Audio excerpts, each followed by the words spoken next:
j'étais très impliqué. Ensuite, j'ai dû laisser le pays. J'ai été étudier encore dans un pays de football qui est l'Espagne.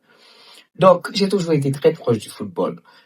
À mon retour, en 2006, quand j'ai ouvert l'agence, et c'est à ce moment qu'un ami commun m'a présenté au président alors pour me dire de les accompagner dans mes voyages et tout.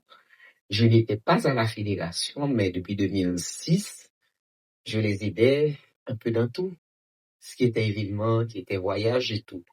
Et en 2012, le président a fait appel à moi pour me dire de venir d'intégrer l'équipe et c'est là où j'ai été la première femme élue au comité exécutif de la Fédération haïtienne de football. Félicitations. Parce qu'à cette époque, la FIFA exigeait une présence féminine dans tous les comités exécutifs. Et de là, j'étais là et en 2020, quand il y a eu malheureusement un scandale, et la FIFA a fait appel à moi, comme j'étais là, bon, au début, j'avais beaucoup hésité. Mais après, j'ai dit, bon, j'étais là. Pourquoi je peux pas laisser tomber? Je faisais partie j'étais dans le bateau. Je peux pas laisser sombrer ce sport. Et j'ai accepté. D'accord. Et j'ai intégré le comité. Il y avait les présidents avant moi. Ensuite, le président a démissionné. Ensuite, il y a eu un étranger qui était président. Et en 2024, finalement, la FIFA m'a dit, bon, madame André, vous prenez la présidence. J'ai dit, bon, pourquoi pas? Et me voici comme présidente au comité de normalisation. Super. Alors, vous êtes passée de joueuse à femme impliquée dans tout ce qui touchait le foot, à femme qui ensuite avait un rôle spécifique, à aujourd'hui présidente du comité. Ben, félicitations. Merci. Alors, nous t'arrivons pour nous prendre un petit moment pour nous prendre conscience que nous avons aujourd'hui un monde qui fait partie d'un groupe très restreint de 211 monde dans le monde. Et dans le même petit groupe ça, c'est environ une douzaine de femmes seulement qui gagnent.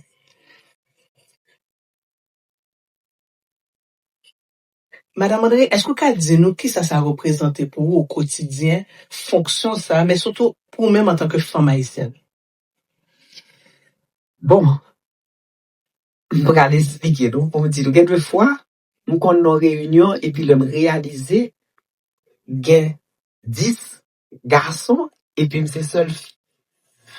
Le comme ça, des fois, on petit gens hésité, mais après, on reprend nous et puis bon, parce que place là, il a appartenu nous tout. C'est nous pour imposer nous. Donc, et maintenant, la FIFA, la CONCACAF, ils ont vraiment valorisé présence fille dans l'administration sportive là, d'ailleurs, dans le football féminin. Dernièrement, ils font exigence que tout entraîneur équipe féminine, que c'est fille. Et nous, sans que nous pas même déjà connaître, nous venons d'embaucher femme. Mais ça fait longtemps que nous prenons devant, comme c'est normalement. Mais écoutez, Madame André, vous êtes certainement une femme du comité dans le contexte du pays.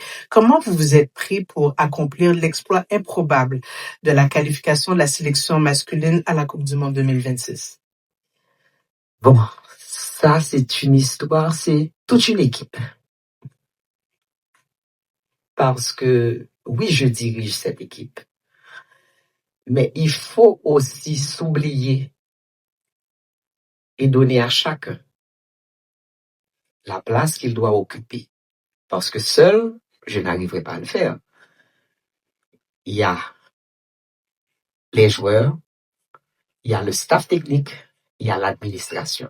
C'est toute une machine derrière cet exploit. Et chacun a sa place.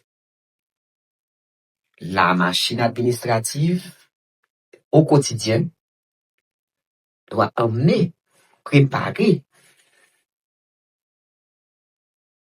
toute la base pour la participation. Et ensuite, il y a le staff technique qui fait aussi des exigences parce que pour pouvoir y arriver, ils ont besoin de des appareils médicaux, c'est-à-dire tout ce qu'ils ont besoin, ils font la demande et nous avons l'obligation de répondre aux exigences. Et il y a les joueurs, parce que le travail sur le terrain, c'est quand même eux qui doivent le faire. Et quand même, je dois féliciter toute l'équipe qui est avec moi. Je note dans vos propos l'importance du travail d'équipe, mais aussi l'importance de l'humilité dans le leadership que vous exprimez envers vos équipes. Je vous félicite pour ça. Merci. Madame André, alors, je dis au Montréal, ou pas étrangère à Montréal, non, c'est moun Montréal, oui. Alors, toute communauté en vient contre avoir aujourd'hui, qui rôle vous pensez ou qu'a dit diaspora ta doit jouer pour les appuyer et milieu sportif professionnel haïtien?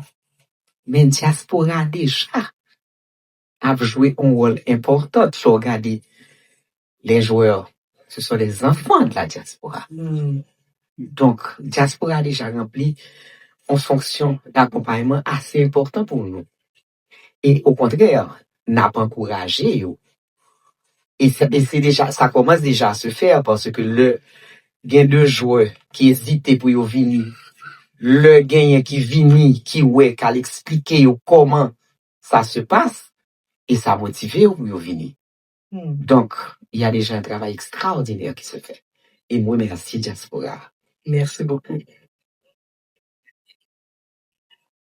Alors, Madame André, nous avons à la Maison d'Aide un programme qui s'appelle le programme Juste pour elle, un programme à l'attention des jeunes filles de 10 à 17 ans où nous les accompagnons dans leur leadership, le développement de leur leadership, le développement de leur estime de soi et leur implication citoyenne. Ce programme est sous le leadership de Mme Suzy Bélizaire, chargée de projet, et 3 des membres de ce programme ont préparé des questions pour vous. J'invite maintenant Beverly à se lever et à poser sa question. Bonjour. Ma question est, y a-t-il une personne dans votre jeunesse qui vous a inspiré à devenir un Ma mère, parce que c'était une femme courageuse, qui ne baissait jamais les bras, et son courage m'a toujours inspiré. Et je sais que je suis enfant unique. Donc, elle m'a montré le chemin que ce ne serait pas facile. Et c'était elle mon exemple. Merci Beverly pour ta question. J'invite maintenant Alenka à se lever et poser sa question. Bonjour, ma question c'est, qu'est-ce qui vous a donné envie de travailler dans le football, un milieu souvent dominé par les hommes? Oui, c'est un milieu dominé par les hommes, mais les femmes aussi ont leur place dans ce milieu. Les femmes jouent au foot maintenant et l'administration du sport est ouverte pour les femmes aussi. Et je dis toujours aux jeunes que le foot, c'est pas seulement le terrain. Ça continue. Et il y a l'administration. On peut rencontrer quelqu'un qui n'avait pas le talent suffisant pour jouer au foot, mais qui peut être une arbitre, qui peut être à la tête de l'administration, qui peut quand même, enfin, membre, oui. C'est-à-dire que le milieu du football, il est féminin, mais pas, c'est à vous de chercher votre place dans ce milieu. Dans les faits, si je comprends bien, c'est qu'il y a plusieurs fonctions. Quand on pense au foot, on pense souvent aux joueurs qui sont sur le terrain. Non. Mais il y a une panoplie de fonctions qu'une femme peut occuper dans le milieu du foot. Et surtout que ces jours-ci, la tendance, c'est que dans le foot féminin, que les femmes soient les dirigeants. Donc, il y a de la place pour les femmes. Il y a de la place pour les femmes. Vous avez entendu les filles? C'est à vous de prendre place. Voilà. La dernière question était préparée par Julie. Quand vous étiez adolescente, à quoi ressemblaient vos rêves? Est-ce qu'ils ont changé durant le temps? Tu peux poser ta question à nouveau, s'il te plaît? Quand vous étiez adolescente, à quoi ressemblaient vos rêves? Est-ce qu'ils ont changé durant le temps? Bon, c'est-à-dire que adolescente, je rêvais d'être dans l'industrie du voyage. C'est pour ça que je me suis retrouvé propriétaire j'ai travaillé, c'est-à-dire j'ai commencé dans les lignes aériennes. Je rêvais d'être une hôtesse de l'air. C'était complètement différent de ma vie aujourd'hui. Donc, j'ai travaillé à Air France pendant 13 ans, ensuite à American Airlines pendant 10 ans. Et depuis 20 ans, j'ai mon agence de voyage. Donc, j'ai toujours été dans le monde du voyage. Et pour me retrouver aujourd'hui dans le sport. Donc, c'était pas du tout ce dont je rêvais. Je ne me voyais jamais là où je suis maintenant. Alors, le parcours peut changer, hein. Oui. Tout à fait, tout à fait. Écoutez, je tiens à remercier les 3 jeunes filles du programme Juste pour elles qui ont posé leurs questions. Est-ce qu'on pourrait leur donner une bonne main d'applaudissement, s'il vous plaît?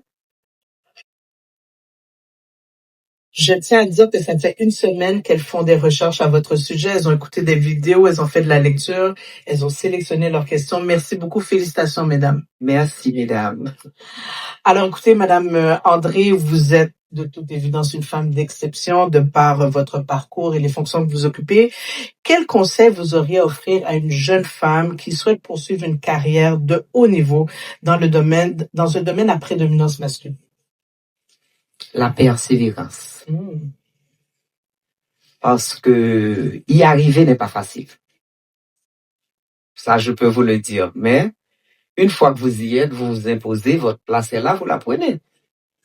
Donc, il faut oser, mesdames. Il faut oser. D'accord. Merci beaucoup. Alors, mesdames et messieurs, ça complète la partie entretien avec Madame Monique André. Une bonne main d'applaudissements, s'il vous plaît.